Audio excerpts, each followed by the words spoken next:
Rachel. I'm JP, and welcome to another episode of Pep Talk! Nakakasama natin ngayon ang Pepster's Choice Year 3 Male and Female Movie Star of the Year, Danielle Padilla and Catherine Bernardo. Yay! Congratulations sa box office movie. Thank you! And aside from that, ng success ng Barcelona, 5 years na rin ang love team nyo, guys. So, ang tagal. So, medyo balikan lang natin kasi it's been 5 years na. So, 5 years ago ba, sino ba si Catherine noon tsaka si Danielle individually? Siguro si Catherine nun mas mahihain, mas hindi pa alam kung anong gusto, gano'n. And, syempre, mas bata pa sa pagpapag-decide ng mga bagay, sa pag-handle ng mga bagay, gano'n. 5 years ago. Yeah, kasi simula ako mag-artista nun. 5 years ago, sa pa akong baguhan nun. And nagsisimula pa lang matuto mga oras na yun. Ayun. Kasi naalala ko, July 2012, yun, nandun ako sa Subic nung nag-first shooting day kayo for Growing Up. Talaga? Yes! And naalala ko pa nun, alam naman natin lahat na supposedly yung character ni Danielle, iba yung magpiplay. So feeling nyo ba destiny na maging kayo ang magka-partner? Ako naniwala ko dun, yung sa parang pinlano talaga lahat. Ganun talaga eh. Na hindi mo in-expect talaga yung mangyayari sa pinaka-unexpected time. And yun yung nangyari sa amin ni DJ. So, maganda siyang surpresa para sa amin pareho. Ikaw, din yan? Ganun din. I think meron talagang yung dahilan, yung mga bagay kung bakit nangyayari. And may sarili silang ways kung paano nangyayari. So, ayun, kasi syempre, 5 years ago pa yon yung when that surprise happened. Ngayon, sa tingin niyo, paano kayo na nag-grow na from what you've said kanina na hindi mo pa alam, ikaw nagsa-start ka pa lang ngayon. Paano kayo nabago as individuals and as Katniel din? Individually, ako mas ramdam ko yung nandun yung nag-mature ako kasi andun din si DJ. Siya talaga yung malaking parte ng maturity na yun. And mas, alam ko na yung gusto ko. Ngayon, alam ko na yung tama sa mali. And pag yun sa mga bagay, mas, pag nag-iisip ka, hindi na lang yung pang sa sarili mo. Iniisip mo rin yung pang sa ibang tao, kung anong maramdaman nila, kung maapektuhan sila sa desisyon mo na yun. Na ganun. Feeling ko part naman yun. Lahat naman tayo, as you grow old kasi sa experience, matututo ka talaga and magiging better ka. Ikaw lang. Ganun din, through experience din naman para matuto ka sa mga bagay. Sa mga pagkakamali mo, di ba? Doon ka rin matututo. And sa mga guidance sa mga tao na sa paligid mo, I think importante yun sa isang artista na merong nag-guide sa'yo at na tamang mga tao. Kasi kakailanganin mo yun dahil ikaw mismo, minsan mapapagod ka, minsan hindi mo na alam kung gagawin mo. And nandiyan yung tao para subaybayan ka at tignan kung sino lang makakapagsabi sa'yo kasi hindi naman lahat ng tao pwede kang suwayin, di ba? So, andyan yung mga tao na nagsusuway sa'yo na malaking parte ng buhay din namin.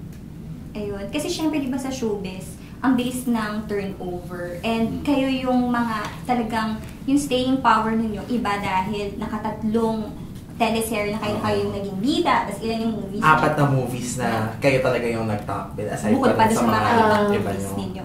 So, ano masasabi nyo na parang, wow, parang yung status nyo na gano'n na talagang hanggang ngayon, iba pa rin ang ng staying power ng Katniel? Yun yung pinakamahirap kasi yung kung paano yung sustain, kung ano yung nangyayari. Yan yung di rin talaga yung madali para sa amin ni DJ. So, kailangan conscious effort namin yun na kailangan may binibigay kang iba, every project, makikita nila na nag-grow ka rin. Tapos yung meron silang reason to stay sa fandom na to. So bigyan mo sila na hindi kami magsistay na to kung wala rin talaga yung mga fans. Sila yung hanggang ngayon hindi talaga sumusuko. Kaya naman talaga yung sa 5 taon, andito pa rin kami. Sila yung dahilan nun.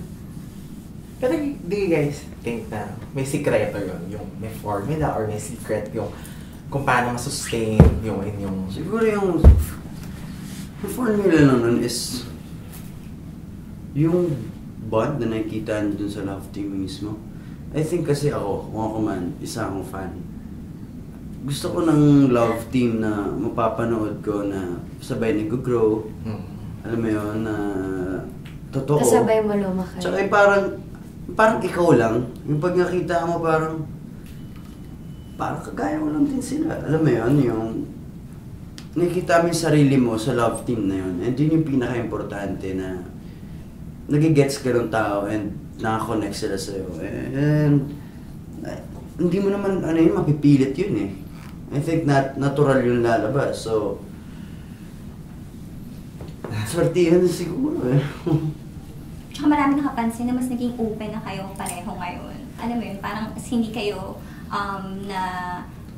naiilang or ipakita kung ano yung nararamdaman nyo or kung ano yung gusto nyo. Parang natutunan din namin, wala kang matatago. Kahit anong tago mo talaga, malalaman nila. So, bakit mo pa itatago? Or ba't ka pa swerte na lang din kami, love team kami dalawa. Yeah, yun. Diba? Pero, ibang usapan din yun kung di naman kami love team. May mga sarili kaming love teams. Siyempre yun yung alam iba nyo talaga. Diba? So, ibang usapan din yun. Kaya kami naging maswerte kami at love team kami dalawa. So, free kami to do kung anong gusto talaga. Kasi di ba ibabawal kung di man kayo totoong love team, ganyan. So, buti na lang din. Sa Barcelona, napanood ko yan sa first Oo. night ng Gosh. showing. Ano? Ano yung bigyan nyo naman kami ng sample ng pepsters ng mga Spanish. May naalala ba kayo mga Spanish Si Gabby nga yung mga Spanish lines. Lalo na ikaw, Daniel, parang ang fluent yung mga Spanish doon. Hindi lang siya ay Oo. tourist, guide na sideline niya. Ano yung favorite na Spanish lines niyo? Mas siya yung magaling. Sabihin mo yung line mo. Kasi si Mia bago pa lang, so tinuturuan lang siya mga basic na language ni Eddie. Yeah, it's like good morning is buen dia. Good afternoon is buona tarde and good night is bona nit. Gusto ko nga ituloy yung Spanish lessons ko eh. Gusto ko pa ituloy kasi naubos na rin yung oras namin sa Spanish lessons. Parang nakailang sessions hindi kami. Kulang-kulang talaga yung oras. So, ang sarap ituloy sa atin kasi matuto din mag-Espanyol eh. Kaya gusto ko pang ituloy. Parang sweet. Pakinggan. Ang sarap pakinggan kasi tigas na suwabe eh. May pagkaka-deliver naman nila doon eh, no? Di ba? Parang hindi alam na naman- alam nila. Hindi naman kayo nagkulang sa oras. 2 weeks in and Hindi Pero aside sa Spanish lines niyo doon na ano din ng audience, syempre may mga naiwan na hugot lines from Barcelona, Alafanto. Kayo ba personally, ano sa mga hugot lines or kahit hugot lines ng ibang characters yung pinaka tumatak din sa inyo? Ako yun sa mga trailer, syempre yun yung pinili. Talagang hugot yun eh. Diba? You don't know my pain. Oo, mga ganun. At saka mabigat yung mga linyahan na ganun eh. So, pero ang sarap din ibatwa dahil alam mong maraming makaka-connect eh. So, yung kay Catherine din lalo, di ba? Oo, ikaw ka. Favorite ko? Oo. Yung favorite ko sinabi ni DJ yung you don't know my pain, parang you don't own it, tapos you can never be seen it. Tapos ako, yung favorite ko kay Mia, yung sa trailer rin, yung huwag mo akong mahalin dahil mahal kita, mahalin mo ako dahil mahal mo ako because that is what I deserve. Kasi Ayun. nung binasa ko yun, sabi ko, ang galing kasi nga, parang yung sa 3 lines na yun, na lahat ng emotion, tsaka sobrang andun lahat. So, naging tumatak din yun, di lang sa akin, pati sa ibang tao nung napanood nila. Siguro kasi nakarelate sila or makita mo yung pain ni Mia dun sa linya na yun. Sa atin, di ba? Tumatak yun. Tumatak mo Kasi sa'yo. yung parang yung character mo, it showed na hindi siya yung lang, kasi mahal mo, bibigay mo na lahat. Oo, Ganun. siya yung all out siya pag Oo. nagmahal talaga. Ganun din man si Ali, di pa lang talaga siya ready. On a personal level, ano yung mga lessons on love from your characters na feeling nyo gusto nyong i-apply sa totoong buhay? Yung mahalin yung sarili and yung patawarin mo yung sarili mo sa mga mistakes na gawa mo kasi kailang, di ba may line, napanood niyo di ba? Yung sa Sagrada na pinatawad niya yung sarili niya, mas sumaya siya, doon nag-start yung new life niya kasi all this time, yun lang pala yung hinahanap niya, hindi yung sa approval ng iba or patawarin siya ng iba. Pero first of all, kailangan patawarin niya yung sarili niya. Si Daniel, ano Kay Ellie. Kay Ellie siguro yun nga yung pagpatawad niya sa sarili niya din. And sa ibang tao. I think yun yung pinaka-ano ni Ellie dahil masyado niyang sinarado yung sarili niya sa mga bagay. Di ba? Masyado niyang inano yung sarili niya sa binuhay yung sarili niya sa pain, sa negativity, sa pag lumalayo siya sa mga tao. Alam mo, hindi niya pinapapasok eh. And yung last part, kaya nung ano kami nung pinili ko ng patawarin ni Ellie yung magulang niya. Ang dami nagbukas na opportunities na talaga ang daming naging good things na nangyari. Umuwi sa Manila, yung sila ng Herman. Huwag mo kwento lahat. Ang dami pang effects, ang daming pwedeng abangan, ang daming twist dun sa story, no? Yun. So forgiveness din talaga. Pero it was always mentioned in your press cons and your interviews that Barcelona: A Love Untold is your transition movie from teeny bopper to young adult roles, diba? Pero ito medyo nag-start na dito na mas mature, na medyo may konting sensuality. Do you think na in your next movie, would you be ready to be, paano ba? Not necessarily nagagawa kayo ng intimate scenes, pero kumbaga mas open sensual na ba kayo pa. doon Oo. sa ganon? Siguro, basta yung tama sa age namin, kunwari yung next movie na yun, kung next year or basta kung paano namin step by step yung ngayon, dapat ganun din yun sa next. Hindi naman yung dahil naging mature na dito, yung next movie namin, magulat sila, sobrang nag-jump na. Basta dahan-dahan. Gusto natin yung mas mature every project, basta huwag lang biglaan kasi baka kailangan kasabay din namin yung mga fans. And open na yun sa mga mature roles. Pag sinabi mo naman kasing mature, ang dami. Yung ibang problema na, iba na yung mga pinagdadaanan ng character. So, posible. Paano kayo ni Daniel kapag hindi kayo magkasama? Or may time ba na hindi kayo magkasama? Pag di kami nagkakasama ni Catherine, si Catherine marami din kasing ginagawa eh. Like kung nagpunta sa gym, papaayos siya, syempre babae, gano'n naman talaga. Ako, wala, slacker lang ako sa bahay. Talagang, wala, yun na yan, yung comfort zone ko, yung bahay ko. Yun. Kung ganaan, aalis, ano mo yan, pero most of the time sa bahay lang talaga. Or, alis kami ni Catherine, kung marami kami, kunyari mga 3 days kami. Bakasyon kami. Ano favorite ninyo sa mga naging bakasyon ninyo? Ang ganda nung sa Balisina. Pag beach, gusto namin. Beach gusto namin, yung talagang nature na masarap sa pakiramdam. Ano mo yan, yung pagigising ka, relax ka lang. Ano mo iba yung magigising mo, yung maganda, yung ganun. Mahilig ba kayo sa adventure? Kapag Yes. halimbawa beach, ano yung mga water sports or activities na ginagawa? Okay. Mahilig naman, hiluhin lang talaga ako.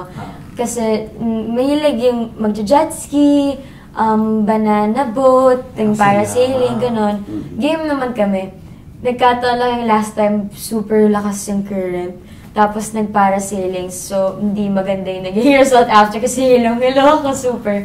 Pero pag sa activity, lalo na yung mga marami kami barkada, game yun. So pareho kayo, hindi naman yung parang isa lang tapos aanuhin niyo na, uy, kailangan siya yung naka-influence sa isa na maging adventurous. Pareho rin namin naman gusto yung kung ano-ano. Yeah. Given a chance, anong next travel destination na gusto niyo Ayun. puntahan? Oo, after ng lahat, di ba? Ito na. Okay. Parang siya baka balik siya sa San Francisco. Tapos kami also baka mag-beach ulit. Maybe Palawan or balik ulit ng Boracay.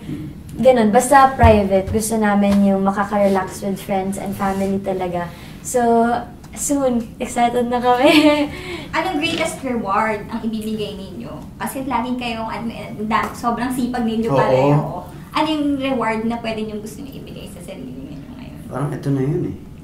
Yung parang reward ng movie naman is yung magustuhan talaga ng mga tao. Best reward ever. Oo. Yun yung pinaka-reward sa amin na lahat ng tao na apektuhan yun sa movie. Tsaka yung pinagtrabahuhan ninyo, may result na maganda. Yes. Oo, parang lahat yung puyat worth pa it lang siya. ang reward na yun. Or yung mga iyak kayo, di ba? Nung sa Sobra. shooting. Oo. Yeah. In fairness. O Jimpy, alam ko marami pa tayong ano lang Kasi sa ano, kami okay na kami. Pero yung mga Pepsters, meron pa silang mga pahawag. Okay. Kasi pansin niya, may hindi kami tinatanong tungkol sa Barcelona. Oo nga eh. Okay. Pero sila na, Ang sila bahala binigyan namin magtanong. ng chance para magtanong sa inyo. Okay. Kasi syempre, yung talked about scene nyo, di ba? Kaya Number ito, one. may una ng tanong, si @CrazyPices05. @Pep Alerts, after their first screen kiss, do they think na magiging normal na for them to kiss on their next project? Di naman siguro normal. Kailangan doon yung special pa rin. Lahat tayo dapat special pag andun yung kiss kasi hindi naman ang ginagawa ng kung sino-sino na. So, dapat i-preserve yan para gagawin mo yun dahil may rason hindi lang gusto mo. Ayan, question ni @HRH Libra, @Pep Alerts. Sa TWBA, si Catherine daw was asked, ay kung good kisser si Daniel. So for Daniel, good kisser din ba si Kat? Ano masasabi mo?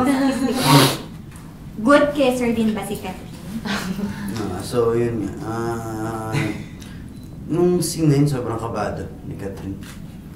So ako din, pero hindi ko pwedeng ipakita eh. Dahil syempre, ang hirap, pangit yung kalabasan pag pareho kaming kabado. So, ako bilang lalaki, ginabayan ko si Catherine. Dahil si kabado siya talaga, sobra. Siyempre babae, alam mo naman. Ganun naman talaga. Pero oo naman. Nung nandun na, good kisser ba? Wala, di na namin na siyempre naman, nakikita niyo naman lahat dun sa... Kita niyo pag... nakikita niyo naman yun pag napanood niyo pag umbats. Grabe siya. Then, From last question na ba tayo? From Pepster Parang hindi na about the movie yan, ano? Oo. Ito, from ng May, @Pep Alerts to Katniel. Gugustuhin niyo ba ng isa't isa na ang makasama habang buhay? Wow, grabe man yan. Lalo mo kung ni ate. O, go. Eh kung gano'n naman yung mangyari, why not? Gano'n naman. Hindi ko masaya yun at least, diba? Kilala namin ang taon na rin, kung magkataon, ilang taon na rin kami, ilang taon kami magkasama na nun. So, hindi magiging mahirap. And, magiging magandang bagay yan.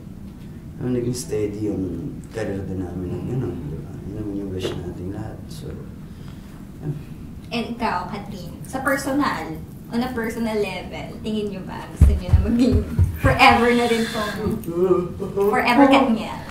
Siyempre naman, tsaka kahit wala ng Katniel, parang yung sa lahat na pinagdaanan namin ni TJ, parang forever na talaga yun sa amin. So, kung pwede at kung yun talaga yung mangyayari, why not naman talaga? Parang sobrang na rin yung tiwala ko kay DJ na ang hirap na yun habulin ng iba. Yeah. Ayan. So, alright, Pepsters. Ang favorite part natin for Pep Talk, it's now time for our Pep Talk Challenge! Parang ito may ganun. Challenge. Yes.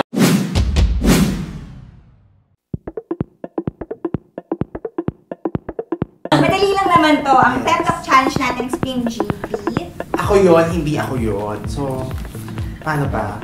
May question kami, Yes, may then question. Okay. i-raise nyo lang Sagutin Kung ikaw ba yun? Or hindi ba ikaw yun? Okay.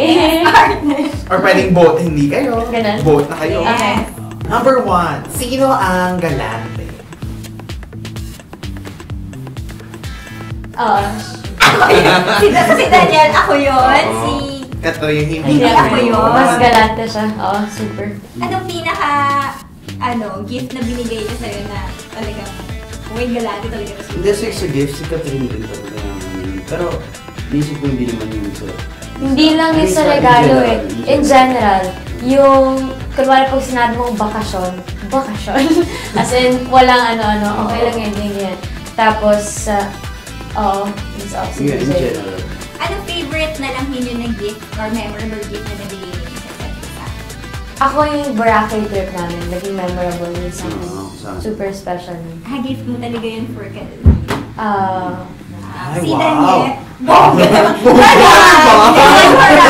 Ano ba sa yun? Ako yun. Si Daniel, favorite mo na, ginawa effort or gift na ginawa ni Daniel for you? Yung palisin natin bago ba? Yeah. Masaya din yung balisin. Yung birthday ko. Buong dagat talaga. Bongga pala sila pala. Bongga nila, oo. Kayo naman. Sino ang unang nagsosorry kapag may tampuhan? Hindi ako yan si Catherine, ako yan si Daniel talaga. Oo. So ikaw Depende kung sinong may mali. Sometimes ako also. So paano mo paano mo sinusunin si Catherine kapag may tampuhan? Anong ginagawa mo? Binigyan kami sa usap talaga. Ganun yung ginagawa. Usan. Tapos after nun, okay na, wala na. Hindi Basta na mo. Depende. Kung maganda ang naging usapan. Oo. Pero kung ano pa rin, mas lumala. Hindi, pero napag-uusapan pa natin. Seems like naman. Kapag nag-sorry ka, ikaw ba yung parang padadala mo siya flowers para, uy, okay na tayo. Usap talaga. Okay. Number Okay, 3. third. Sino ang madalas nakaka-miss? At sino ang mas ma-text at matawag? Ako, mas feeling yata ako. Hindi ko naman sabi yung Hindi, ako yan. mas ikaw yun. Pero pareho. Pero pareho. Wow. In fair, sino talaga ma-text? Anong usually, bal, ganun, o love? Mas tawa! Chika baby, joke lang. Usually tanongin kung nasa, ano ginagawa, anong gagawin mo today, kumain na, mga ganun na tinatanong ko parate. Sinong kasama mo? Maalalahanin, si Catherine. Babae. Maalaga ba si Daniel? Ha? Maalaga. Kung maalalahanin ka si Daniel, maalaga. Oo naman. Siya yun. Super. Kahit wala siya, mararamdaman mo ang presence niya. Oo. To-check or kung may tao doon na kakamustahin niya ako, ganun. Or, yun, mararamdaman mo din. Okay. Next. Okay, ito. Sino ang mas magaling magselos? Ikaw Pareho kayo? Pwede ikaw, pwede hindi, gano'n. Depende. O inabing mo sa TWBA na marami kang Hindi pa ako pinagselosan. magsiselos. Galit agad ako. Hindi ako magsiselos. Galit agad ako. So hindi yung pa-cute na selos. Ano lang ba yan? Yun ang ganun. Paano? Tapos ano gagawin mo pag Galit agad. sabihin mo sa kanya, wait, ba't may kasama ka? Ganun pa ang level. Ay, sino yan? Wala namang. Random moments lang yun. Ganun. Oo, wala namang maano kay lagi sa suko. Ay! Oo. Sa kanya maraming sumusubok, kaya ako parati na Oh my gosh! Ano ginagawa mo? Ay, ayan. di nagagalit ka. Hindi pa cute na galit ka talaga. Hindi naman talaga. Maraming pasaway sa pedigan. Okay, number... Ito 5. Number Ikaw na five. yan. Gusto ko na naman ka na.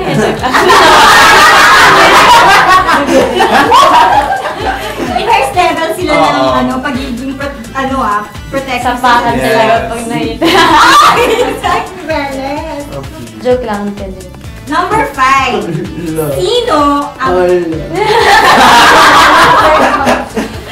Sino ang todo magmahal? Todo? Meron bang mas konti pag gano'n? Ay, very nice. Same lang. Yun. Sila pareho. Pangit naman kung isa lang the one way. Oo. So kung 1 to 10, ano yung, kasi very vocal naman kayo na talaga yung pagmamahal niyo sa isa't isa, iba. Ano yung rating? 10 being the highest in love niyo for each other. Rate namin. Siyempre yung sa pinakatoto kami. Yun. Gawin tayo kot. Mano mo, ito todo. Ayan! Tama naman. Kayo ba, anong rate na sa? Ano? Hindi tayo pwede. In fairness, sobrang Oo. thank you, Catherine, for being so game sa ating pep Kaya kaya naman ito na. Ito na ang chance for you to, invite everyone. Okay. First of all, thank you, Pep, again. Maraming salamat kasi nanalo kami ng award ni DJ sa recent Pep Award. So, thank you and thank you also dahil nag-pep talk again kami. And of course, sa lahat ng naka-tune in dito sa Pep, sana po patuloy ng supportahan ng Barcelona. I love Untold, and maraming salamat sa lahat ng nakanood na at sa lahat ng mga magaganda niyang feedbacks after watching it. Ayan. Ayun, gusto ko rin syempre mag-thank you sa Pep sa maraming taon yung pagsuporta din sa amin at sa walang tigil ninyong pagsama sa amin sa Pep Awards. Maraming salamat po sa inyo and ayun, ang Barcelona Love Untold still showing po at sana sa mga hindi pa nakapanood panoorin niyo po. Maraming salamat sa lahat naman ng nanood. Thank you! Dahil sobrang game nila, bago tayo magtuloy na magtapos, gusto ko, i-test ang kanilang, i-test sila sa titigan challenge. Yun. Sinong unang kayang bibigay kaya kapag nagtitigan challenge? Kami. 15 seconds. Kahit one day, hindi naman Oh my God! Sige nga! Isa-sample lang for 15 seconds. Kung sino yung mas matagal nga doon o merong unang bibigay sa kanilang dalawa. 15 seconds. 15, kaya yun? Okay, go. May nagta-time ba? Pwede ka tayo, wait lang. Tignan natin. Huwag natin tayo na nagsasama na. Dahil dito ba siya? Yeah, so, ginagamit din tong motivation kasi wala nang ano. Oo. Ay, ito mga bagong love team na ngayon. Ilang taon na kayo, wala din. Yeah. Pero sa Barcelona, ang dami rin naman talaga. Di ba? Yung mga biglang close. Pero alam mo yun yung problema pag matagal na kayo love team. Yung mga ganun na motivation. Parang wala na yung, hindi man wala, pero hindi na kagaya ng dati na pag nagtingin na kayo meron yung ano sa tiyan. Alam mo yun, kami may ganun pa rin, pero hindi na kagaya ng pagbaguhan kami. Na nagkakailangan kami, di ba? Pero level up kasi sila. Like, ito consistently ha, yung nakikita kayo together, talagang yung body language nila iba. Like, yung sa, natin before, yung I like you meter. Yung natin pinakamataas natin na sa couples na I like you meter. Kasi, ang ganda yung talagang very natural, yung body language na super sweet. Yun naman, yung talagang walang halong natural lang yun. Okay naman. Ayan. Thank you again. Thank you, Daniel, for having us here today. Yay! Maraming salamat. Thanks, guys! Galing ng paano ba?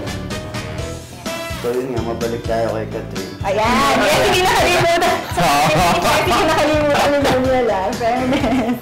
Hindi yun, ang ginawa namin.